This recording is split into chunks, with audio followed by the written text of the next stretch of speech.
윤석열 정부의 굴종 외교에 대한 국민들의 분노가 점점 커지고 있습니다. 그 분노는 국회를 넘어 전국 시도의회까지 확대되고 있습니다. 아마 일본의 교과서 왜곡 기술이 더 강화되는 방향으로 간다는 것이 오늘 뉴스로 밝혀졌는데 아마 이 분노는 앞으로 더욱더 확산될 것으로 생각됩니다.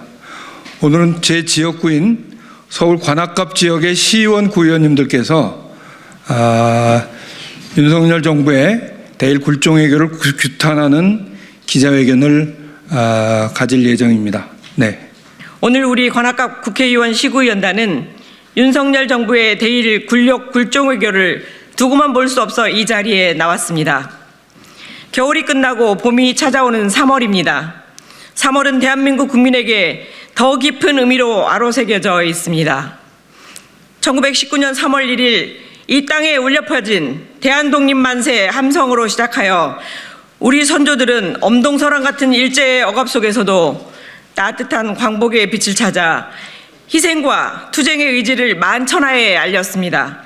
우리 국민에게 3월은 항일 독립운동의 상징과 같은 시기입니다.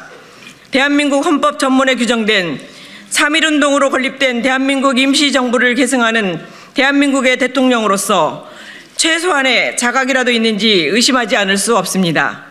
역사는 과거이자 현재입니다. 역사는 미래로 나가기 위한 나침반입니다. 1919년 3월 1일 전국 방방곡곡에서 울려 퍼진 대한독립만세 운동처럼 서울 관악갑 민주당 선출직 의원들을 시작으로 굴종 굴욕 외교 철회를 위한 운동을 전국의 시도의원들과 함께 펼쳐나가고자 합니다. 감사합니다. 기자회견문 낭독은 관악구 임춘수 의장께서 해주시겠습니다. 3월 16일부터 이틀간 도쿄에서 열린 한일 정상회담은 굴종 외교의 정점이었습니다. 일본과의 관계 개선만을 위해 모든 것을 양보하고 왔음에도 자아자찬하는 윤석열 대통령의 모습에 국민들은 분노하고 있습니다. 기시다 일본 총리는 정상회담 후 윤석열 대통령과의 공동 기자회견에서 사과조차 없이 구 한반도 노동자라는 표현을 써 강제 동원을 대놓고 부인했다.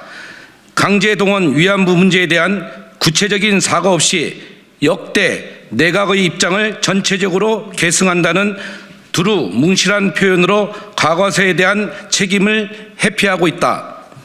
윤석열 대통령은 일본 기업들이 피해자에게 배상해야 한다는 우리나라 대법원 판결을 무시한 채 제3자 변제라는 피해자도 국민들도 이해하지 못할 방안을 자발적으로 마련해 강제 동원 사실조차 부인하는 일본에 면죄부를 주었다. 일본은 한술 더 떠 오늘 발표되는 초등학교 교과서에 왜곡된 역사를 기록한다고 한다. 강제 동원을 자발적인 참여로 수정하고 독도를 다케시마로 표현하며 독도 영유권을 주장하는 역사 왜곡을 강화하고 있다. 일본의 미래가 될 초등학생들에게 왜곡된 역사를 심어주려는 일본의 의도가 명백함에도 우리 정부 고위 당국자는 일희일비할 사안이 아니다라는 반응을 언론에 보였다. 일본의 역사 왜곡을 일희일비할 사안으로 만들어준 것은 다름 아닌 윤석열 대통령이다. 일본은 역사 왜곡을 위해 끊임없이 도발하는데 정작 우리 정부가 앞장서서 역사 왜곡을 용인해주는 태도를 취하고 있는 것이다. 윤석열 대통령은 일본의 부당한 요구를 전부 용인하면서 상호 이익 교환이라는 외교의 기본 상식을 무너뜨렸다. 현 정부의 외교는 도대체 누구를 위한 외교인가? 일본과의 관계 복원은 일본의 진정성 있는 사과와 배상을 바탕으로 이루어져야만 한다. 대통령은 욕설 외교로 국격을 추락시키고 이제는 조공 외교로 국민의 자존심을 짓밟고 있다. 국익을 지키고 국민의 자존을 지키는 것이 대통령의 일이다. 대통령이 기어코 국익과 미래를 훼손하려 한다면 우리는 더 이상 묵과하지 않을 것이다. 이에 관악갑 국회의원 및 시구의원단은 윤석열 대통령의 굴욕 외교를 비판하며 다음과 같이 요구한다. 첫째, 윤석열 대통령은 3월 6일 발표한 강제 동원 해법을 당장 철회하라. 둘째, 대법원의 판결에 따라 일본 기업이 책임을 이행하도록 촉구하라.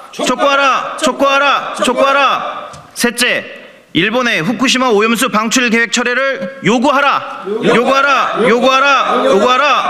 넷째, 일본의 외국 교과서 수정과 독도 영유권 주장 철회를 촉구하라. 네, 이상입니다.